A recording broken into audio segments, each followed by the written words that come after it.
Une fois qu'on a compris, qu'on a décodé le système de mise en scène, on peut apprécier de le voir se déployer avec cohérence, avec rigueur, mais il y a assez peu de surprises. Deux procureurs, qui est donc le nouveau film de Sergei Loznitsa, qui donc sort 2 films cette année. Un documentaire, L'Invasion, dont on avait parlé ici sur cette chaîne, qu'on avait trouvé vraiment super. Et un film de fiction, donc 2 procureurs qui étaient à la compétition officielle de Cannes. Qui a rien eu dans mon souvenir. Qui a rien eu, qui est reparti bredouille. Est-ce que tu peux nous pitcher le film un peu Le pitch c'est assez simple, c'est l'histoire d'un procureur qui s'assure que les requêtes des prisonniers dans une sorte de prison qui est du côté de Briansk, si je me trompe pas, je crois que c'est le nom de la ville, si je l'écorche pas. Donc s'assure que les requêtes sont bien respectées du point de vue légal. En 1937, c'est-à-dire au moment où la répression politique de Staline est à son maximum, puisqu'on est tout à fait contemporain de la période des purges et des procès. Et donc ce jeune procureur idéaliste va être amené en fait à recevoir de manière tout à fait accidentelle un message comment dirais-je, de plainte, enfin un appel à l'aide de la part d'un prisonnier, et donc va demander à avoir une audience avec lui pour pouvoir clarifier la situation, et il va mettre le doigt dans un engrenage kafkaïen qui va finalement le faire de lui un futur élément dangereux pour le régime, et donc mettre en danger sa propre liberté d'individu. Donc on est tout à fait dans le registre classique de la fiction paranoïaque kafkaïenne soviétique, qui a été illustrée en littérature ou au cinéma déjà de très nombreuses fois. Ce qui fait, alors évidemment le film donc pourrait sembler un petit peu académique dans sa facture, on va dire extrêmement un peu compassée, faut pas le nier. Je pense que c'est le mot qui caractérise les 2 films de ce soir. Ça et L'étranger sont des films un petit peu compassés, un petit peu rigides, un petit peu propres sur eux. Mais là où le film de Ozon l'est pour des mauvaises raisons, je dirais, celui de Loznitsa arrive en fait par cette raideur apparente à aussi faire un écho avec une situation contemporaine, puisqu'il est difficile de ne pas penser à la Russie de 2025, à la Russie poutinienne, devant ce portrait apocalyptique qui est donné de la Russie soviétique, sachant que on sait bien que Poutine se réclame de la grandeur de la Russie soviétique et de la Russie des tsars. Plus encore même de la Russie des tsars que de la Russie soviétique. Donc voilà, le film s'apparente évidemment à une sorte d'allégorie, c'est-à-dire qu'en dépeignant le fonctionnement carcéral et totalitaire d'un État qui, presque je dirais, s'ingénie à piéger sa propre population et à la mettre en liberté conditionnelle permanente, on pourrait dire, évidemment il fait aussi une allégorie de l'état de la Russie actuelle, sachant que Loznitsa est un cinéaste ukrainien qui donc s'inscrit depuis au moins le début des années 2010 et l'invasion du Donbass dans un geste de critique frontale à l'encontre à la fois de l'invasion russe dans la zone du Donbass. Il a fait plusieurs documentaires et plusieurs fictions sur la question. Notamment l'invasion qui était frontalement sur cette question. Une fiction en 2014 qui s'appelait Donbass aussi, qui prenait en charge cette question-là. Et puis, plus généralement, il fait une œuvre qui doit rendre compte je dirais, de ce que c'est que d'être une nation frontalière de la Russie, sous danger permanent de l'invasion russe. Et donc c'est un film qui doit s'inscrire dans un champ plus général de l'état de la production culturelle comment appelle-t-on ça, de dissidence, de dissidence, que ce soit en Russie ou dans les pays limitrophes. Moi je pensais par exemple aux œuvres de Svetlana Alexievitch par exemple, qui est une autrice contemporaine qui a ausculté ce que c'est que l'être soviétique et ce qu'a produit la dissolution de l'URSS sur les individus en Russie. Donc voilà, c'est un film qui est chargé d'un programme politique et d'un programme, je dirais, théorique extrêmement cohérent, et c'est sa grande qualité d'ailleurs.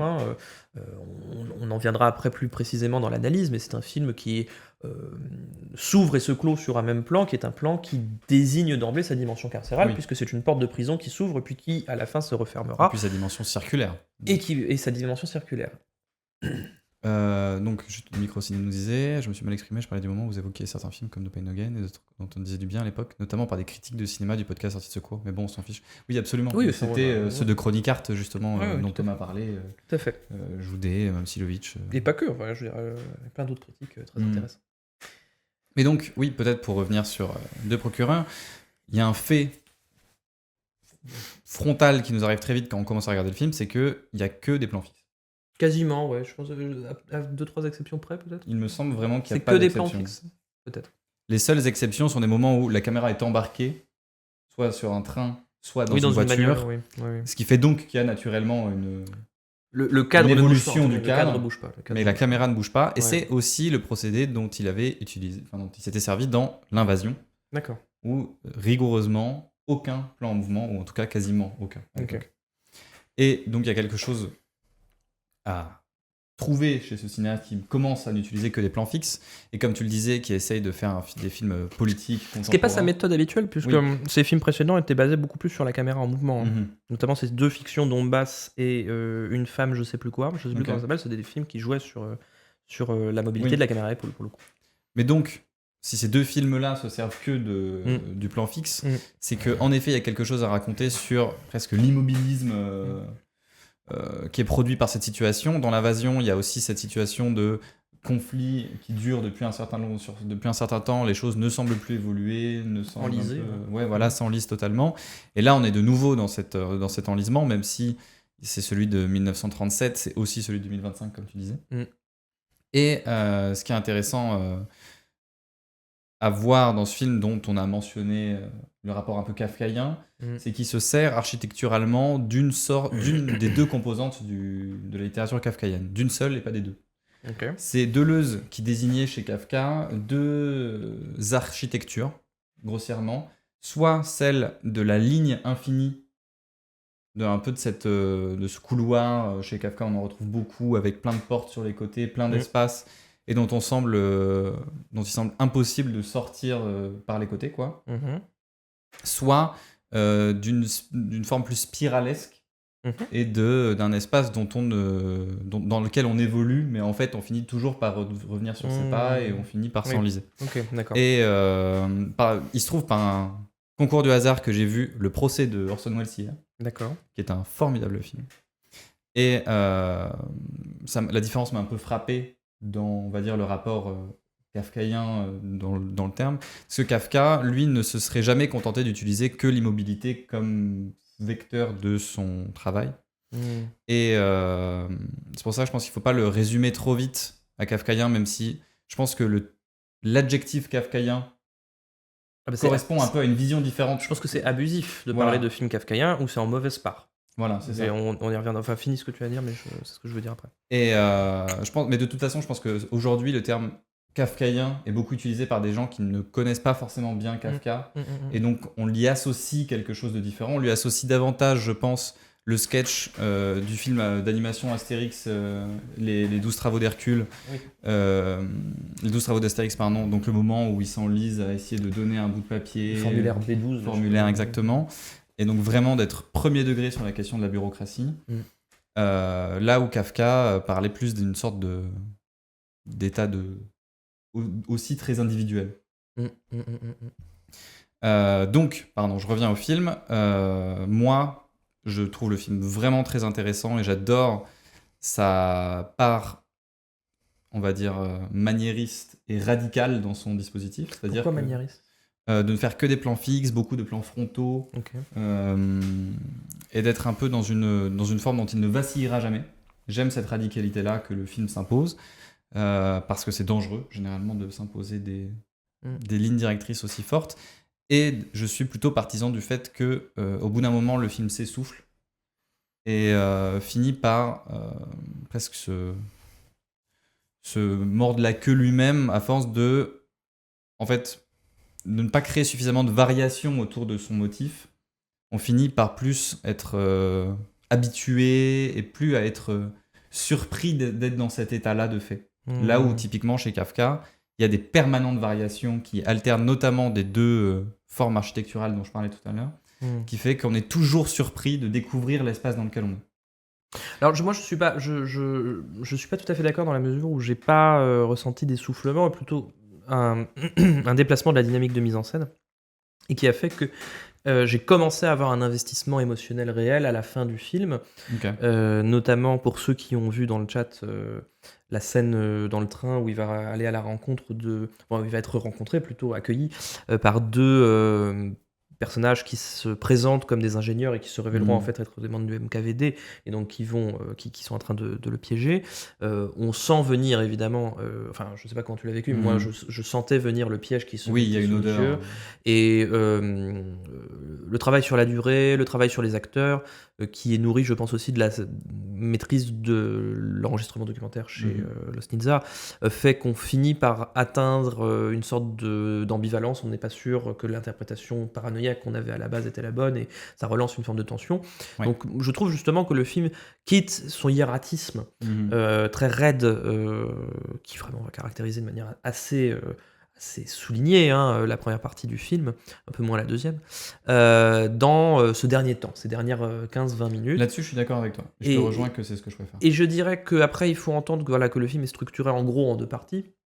En trois, si on considère que le train et le retour final à Briansk sont une troisième partie. Mais enfin bon, il y a une première partie très longue. J'ai regardé ma montre au moment où on passe, où se termine la première partie en prison. Elle dure 1 heure. D'accord. Elle dure 1 heure. C'est-à-dire la moitié du film, c'est un quasi-temps réel en prison de l'arrivée du procureur jusqu'à son départ. Avec l'entretien très long avec donc un ancien membre du parti, en fait, Parti communiste un ancien bolchevique qui a été purgé, comme l'ont été beaucoup d'anciens membres du Parti communiste et des révolutionnaires de 17. Mais justement, dans la partie qui se déroule à Moscou et qui serait entre guillemets la plus ouvertement kafkaïenne, puisque c'est celle dans laquelle on va être dans une arcade institutionnelle qui est remplie de fonctionnaires, puisque c'est le bureau du procureur. Deux éléments qui sont très kafkaïens. D'une part, les individus qui s'y trouvent semblent totalement déshumanisés. Ils suivent une espèce de parcours dans l'espace qui n'a pas de sens, mais qu'ils réalisent automatiquement. Et d'autre part, il va y avoir l'éruption d'un personnage extrêmement bizarre qui salue le héros, est extrêmement familier avec lui, sans que le héros le connaisse. Ce qui donne l'impression qu'il serait soit son appréhension de la réalité est mise en doute, soit c'est que l'ensemble de ce qui l'entoure est une mise en scène qui est inquiétante. Et dans cette partie-là, on a quand même une remise à plat du logiciel de mise en scène de la première partie du film. Parce que précisément, la prison, c'est le royaume de l'immobilité, des seuils, du fixe, de ça ne bouge pas. Il y a un truc qui est très appuyé, par exemple, dans la première partie du film, c'est que à chaque fois que le procureur, qui je crois s'appelle Alexandre, si je ne m'abuse, c'est possible. c'est dit à la fin du film, arrive dans une nouvelle pièce, fait face à un nouveau membre de l'administration, eh bien il va le fixer pendant 1 ou 2 secondes sans parler, comme s'il était en train d'observer un seuil qu'il devait passer, puis on va aller attendre qu'il passe, et puis c'est de plus en plus marqué jusqu'à, par exemple, la sortie de la cellule où il se trouve avec l'ancien membre, l'ancien bolchevique. Il y a, en amorce du plan, va y avoir 2 gardiens de prison qui vont occuper quasiment 50% de l'image, et le héros va buter contre l'écran, en fait, comme il bute contre les geôliers. C'est ce plan-là. Voilà, exactement, c'est cette scène-là. Donc, dès que c'est un mouvement qui est constamment contraint. Et inversement, j'emprunte l'idée au texte qui a été écrit par Corentin Lay pour Criticat. La partie moscovite, c'est une partie de pure mobilité. D'ailleurs, la première chose que va faire le procureur quand il va arriver dans cette immense bâtisse administrative, c'est qu'il va se mettre dans la queue pour aller s'annoncer, puis voyant que ça bouge, et ben, il va se glisser dans le mouvement et il va aller dans une espèce d'immense escalier où des dizaines et des dizaines de personnes sont en mouvement. Et le seul moment où il y a une espèce d'arrêt, c'est une scène dont tu parlais tout à l'heure, hors micro, où une secrétaire fait tomber des feuilles, il aide la jeune femme à ramasser des feuilles, et là, tout s'arrête autour de lui. Et ben, cette scène qui finalement retrouve le dispositif esthétique de la première partie du film, elle n'en change. C'est vraiment comme si on avait plaqué un morceau de la première partie dans la deuxième, fait événement. Donc, il me semble qu'il y a des différences de vitesse, des différences de tempo. Oui, j'entends. Sachant qu'en plus, la première et la deuxième partie peuvent un peu se recouper l'une l'autre, puisque c'est en gros une errance circulaire soit dans les escaliers de la prison, soit dans les escaliers de l'administration, qui amène à faire la rencontre d'un procureur, puisqu'en fait, ce membre ce bolchevique enfermé, on le comprend, est un ancien procureur.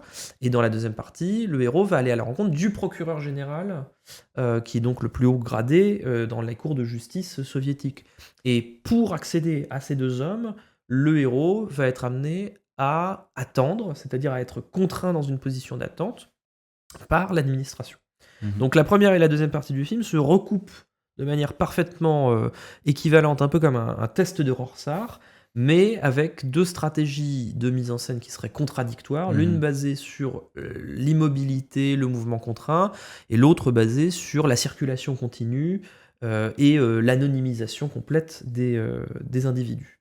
Mais il faut quand même reconnaître que dans la première partie, il y a de l'immobilité, mais beaucoup de mouvement aussi, parce qu'il y a beaucoup de répétitions qui donc un peu racontent, on va dire, un état figé, mais par exemple, toutes ces ouvertures de portes successives où ils ouvrent 5, 6, 7 portes pour accéder à un nouvel endroit, à chaque fois Losnitsa le montre en entier. Oui, oui.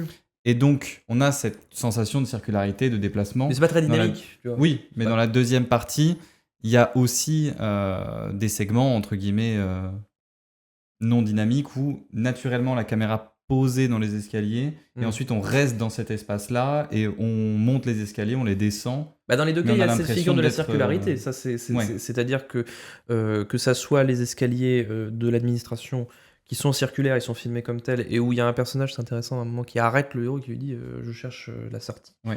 Pouvez-vous m'indiquer la sortie, alors qu'en fait elle semble évidemment en bas des marches, mais voilà, une espèce de perte de repère complète. En fait, ça rejoue un truc qu'on voit dans la première partie, qui est assez bien vu pour le coup, où le procureur monte des escaliers en colimaçon, et à chaque étage, il est arrêté par il voit devant lui en fait une porte fermée avec des geôliers, et la première fois que ça se répète, on n'a pas compris qu'en fait il a monté un étage. C'est-à-dire que on a l'impression qu'il a fait un tour sur lui-même, mais qu'il est revenu avec les mêmes geôliers. En fait, c'est juste deux geôliers différents, mais vu qu'ils ont absolument les mêmes costumes, absolument les mêmes positions, on a pendant une demi-seconde l'impression que l'image s'est rebootée sur elle-même.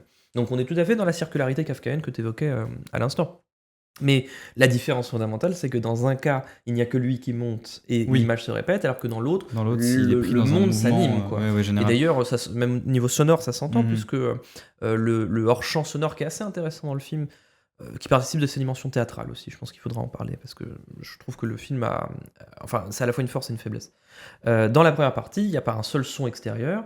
L'accès à l'extérieur est vraiment envisagé sous le mode carcéral, les fenêtres ne projettent sur rien, en fait, il n'y a pas d'arrière-fond, alors que dans cette bâtisse à Moscou, on n'arrête pas d'entendre des bruits de klaxons, des bruits de gens dans la rue, des froissements, on a des plans à l'extérieur. Et on a des plans d'extérieur. Alors il y en a aussi autour de la prison, mais...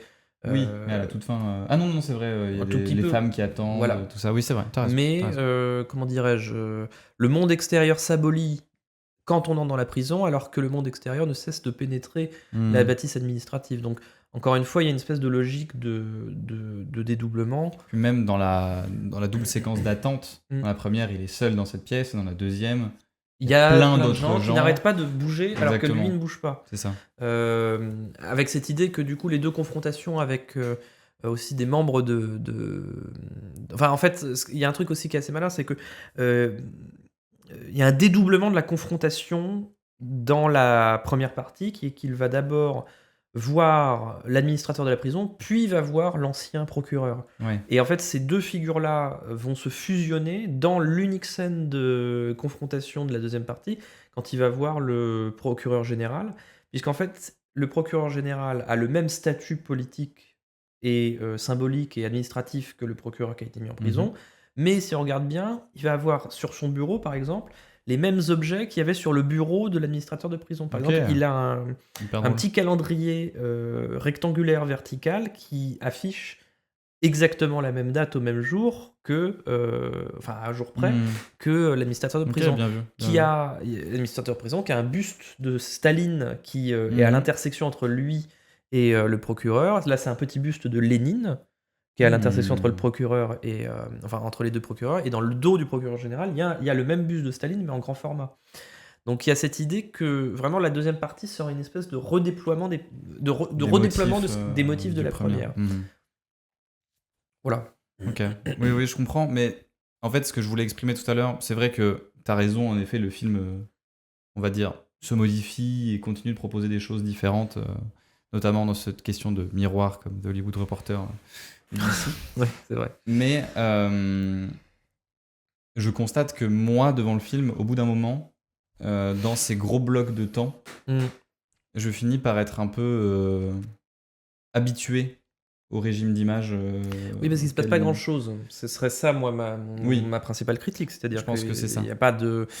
comment dirais-je c'est un film qui travaille sur la durée. Je pense que c'est une grande qualité d'avoir un cinéaste qui vraiment prend le parti de faire un film voilà, qui est fondé sur la durée. Hein. La première partie est un quasi-temps réel avec une grosse ellipse, Oui. mais ça reste une unité de lieu. Ça m'a fait penser à ce qu'on appelle l'unité de temps au sens classique et théâtral du terme. Ouais.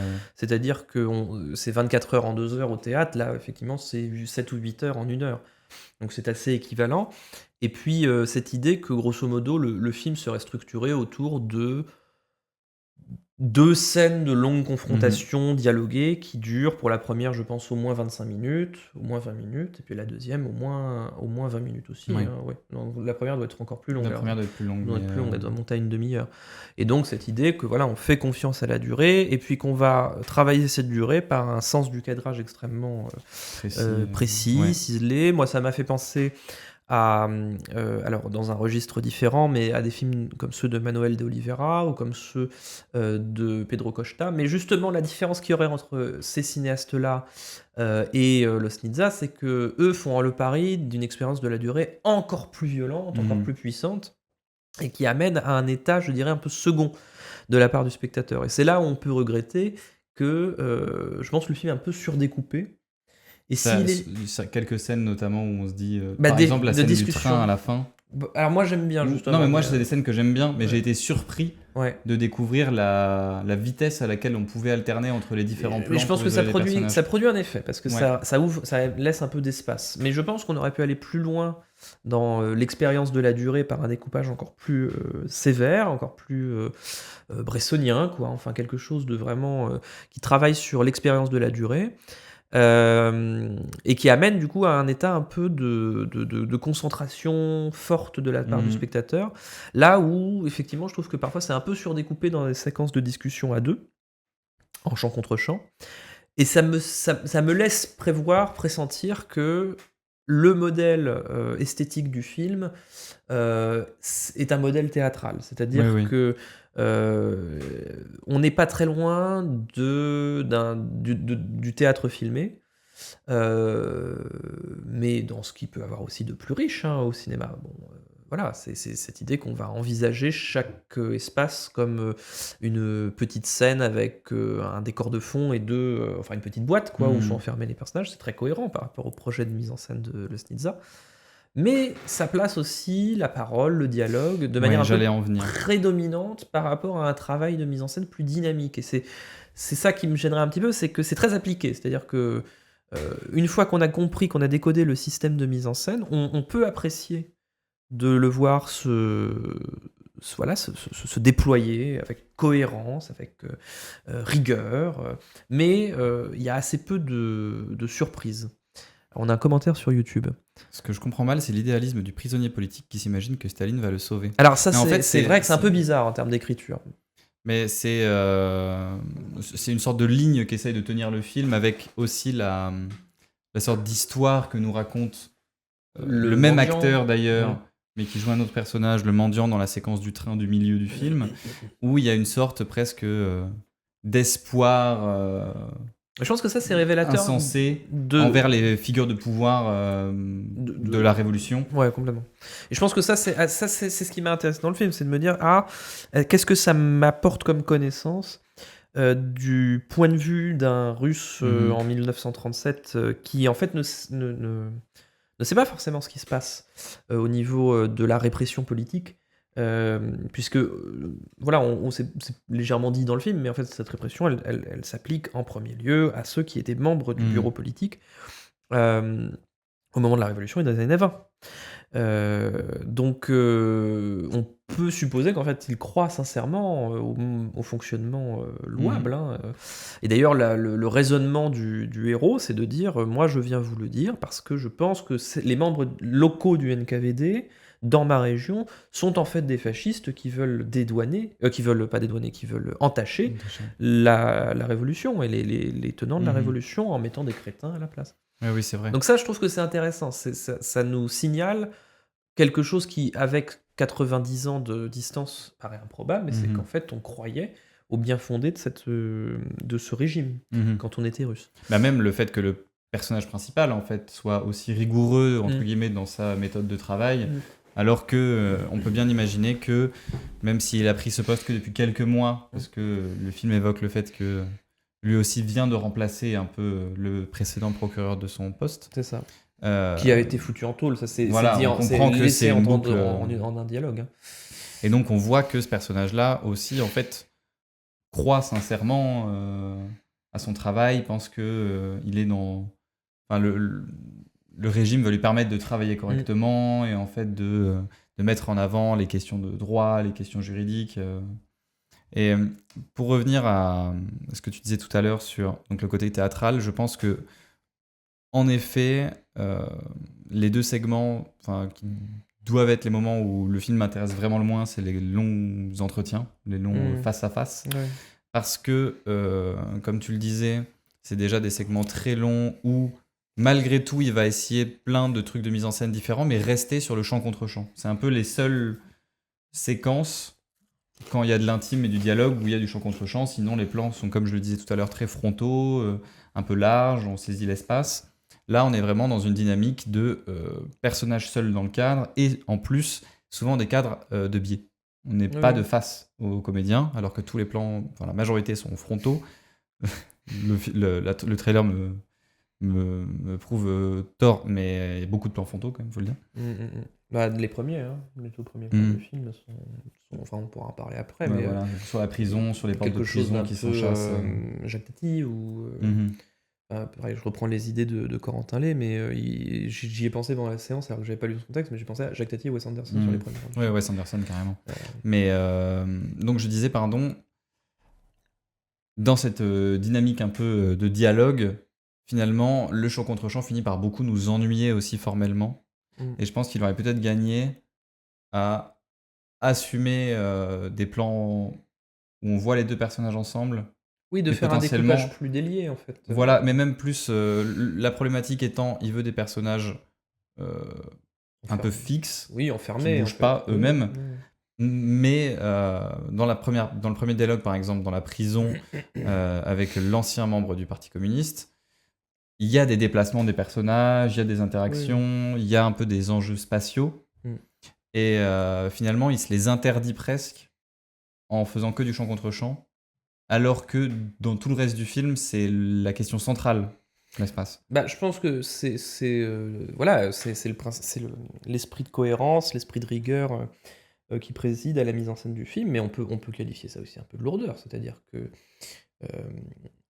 en fait, au tout début du film, je pense, toute la scène pré-générique, on voit un vieux... où on suit le vieux qui doit brûler toutes les lettres. J'étais pas du tout convaincu, et je me disais, et même un petit peu après, quand on voyait aussi l'arrivée du procureur, j'étais pas du tout convaincu, parce que ce sont des plans qui sont, après c'est un peu moins flagrant dans le film, quasiment tous structurés autour de la notion de surcadrage, donc d'un cadre qui apparaît à l'intérieur du grand cadre de l'écran. Et ces surcadrages sont tous signalés comme des surcadrages carcéraux, c'est-à-dire qu'ils sont toujours formés du croisement de lignes droites qui à la fois découpent un cadre dans le cadre et figurent des barreaux. Et donc, je me dis, ok, très bien, le film est en train de nous signaler de manière très marquée que l'espace est carcéral. Mais je me disais, bon, la différence entre la métaphore et le pléonasme, c'est que la métaphore, elle nous signale qu'un espace qu'on ne devine pas comme carcéral l'est, alors que là, on est en train de nous filmer une prison.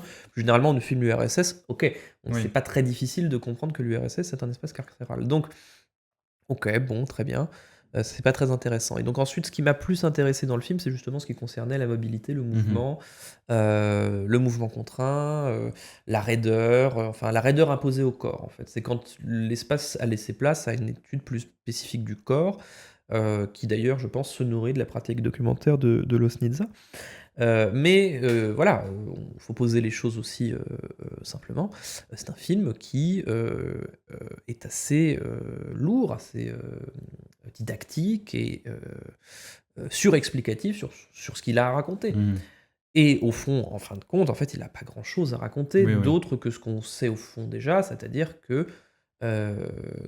les personnages qui vivaient les gens qui vivaient en URSS étaient en liberté surveillée, étaient comment dirais-je, des condamnés à venir, quoi. Hmm.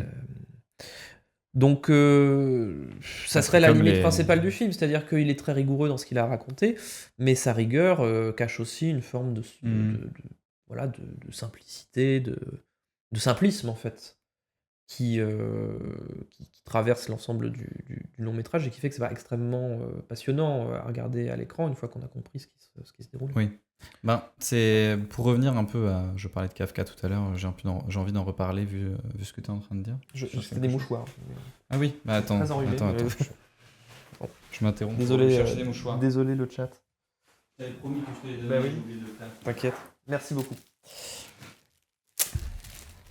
Hop. Kafka donc. Où est-ce que j'en étais? Ah là là, j'ai un trou de mémoire. Tu parlais de Kafka. Ouais, ça je me souviens. Ah oui. Pardon. T'inquiète. C'est ce que tu disais sur cette figure de on est tous des des condamnés d'avance, quoi, presque. Ouais. Évidemment, ça rappelle aussi du Kafka. Ça rappelle le Présomption procès. de culpabilité, je voulais dire. J'arrivais pas à le trouver. Voilà. Il y a une sorte de présomption de culpabilité permanente. Et donc, c'est évidemment ce qui traverse le procès de Kafka, Ouais. où Joseph K. passe le roman à chercher ce dont il est coupable. Et la seule chose qu'il sait, c'est qu'il est coupable et qu'un jour ou l'autre, il va être puni pour ça. Et le roman date des années 10, il me semble, de 1914. Je sais pas, je connais pas du tout Kafka. Bon, après, il a été édité plus tard. Mais le fait est que ça veut peut-être dire qu'il y a autre chose à explorer aujourd'hui. Enfin, je veux dire, le bouquin date d'il y a 110 ans. Oui, je suis d'accord. Et déjà, peut-être explorer davantage cette question-là, cette question de la recherche permanente de sens. Et c'est pour ça qu'on parle beaucoup d'absurde chez Kafka, mais ce qui va relier ça au second film, la question absurde de l'existence, de l'existentialisme. Oui, je pense que Camus est lecteur de Kafka, par exemple. Voilà, et de la quête de sens.